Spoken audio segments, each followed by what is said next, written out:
Brought to you by Penguin.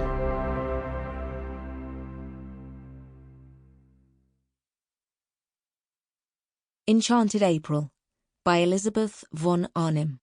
Read by Seroca Davis. 1. It began in a women's club in London on a February afternoon. An uncomfortable club and a miserable afternoon, when Mrs Wilkins, who had come down from Hampstead to shop and had lunched at her club, took up the Times from the table in the smoking room, and running her listless eye down the agony column, saw this. To those who appreciate Wistaria and Sunshine, small medieval Italian castle on the shores of the Mediterranean to be let furnished for the month of April. Necessary servants remain. Z, Box 1000, The Times. That was its conception.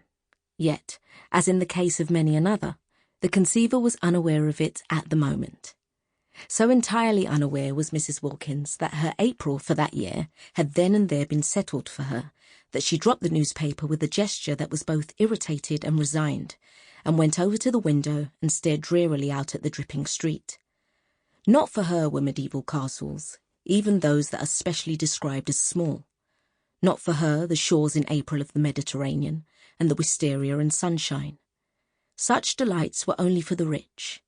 Yet the advertisement had been addressed to persons who appreciate these things, so that it had been, anyhow, addressed to her, for she certainly appreciated them, more than anybody knew, more than she had ever told. But she was poor. In the whole world she possessed of her own only £90, saved from year to year, put by carefully, pound by pound, out of her dress allowance. She had scraped this sum together at the suggestion of her husband, as a shield and refuge against a rainy day.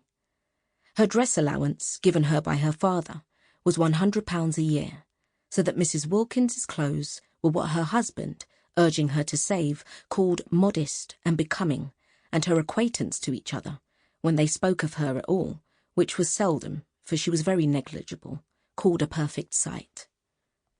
Mr Wilkins, a solicitor, encouraged thrift, except that branch of it which got into his food. He did not call that thrift, he called it bad housekeeping. But for the thrift which, like moth, penetrated into Mrs Wilkins's clothes and spoilt them, he had much praise. "You never know," he said, "when there will be a rainy day, and you may be very glad to find you have a nest egg. Indeed, we both may."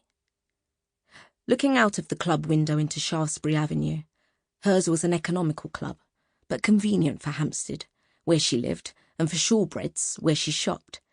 Mrs Wilkins, having stood there some time very drearily, her mind's eye on the Mediterranean in April, and the Wistaria, and the enviable opportunities of the rich, while her bodily eye watched the really extremely horrible sooty rain falling steadily on the hurrying umbrellas, and splashing omnibuses, suddenly wondered whether perhaps this was not the rainy day Mellersh was Mr Wilkins, has so often encouraged her to prepare for, and whether to get out of such a climate and into the small medieval castle wasn't perhaps what Providence had all along intended her to do with her savings.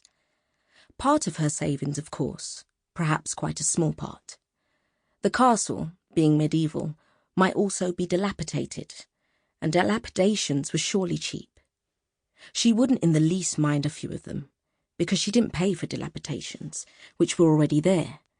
On the contrary, by reducing the price you had to pay, they really paid you.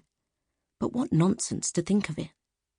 She turned away from the window with the same gesture of mingled irritation and resignation with which she had laid down the Times, and crossed the room towards the door with the intention of getting her mackintosh and umbrella, and fighting her way into one of the overcrowded omnibuses, and going to Shoresbread on her way home and buying some soles for Mellersh's dinner.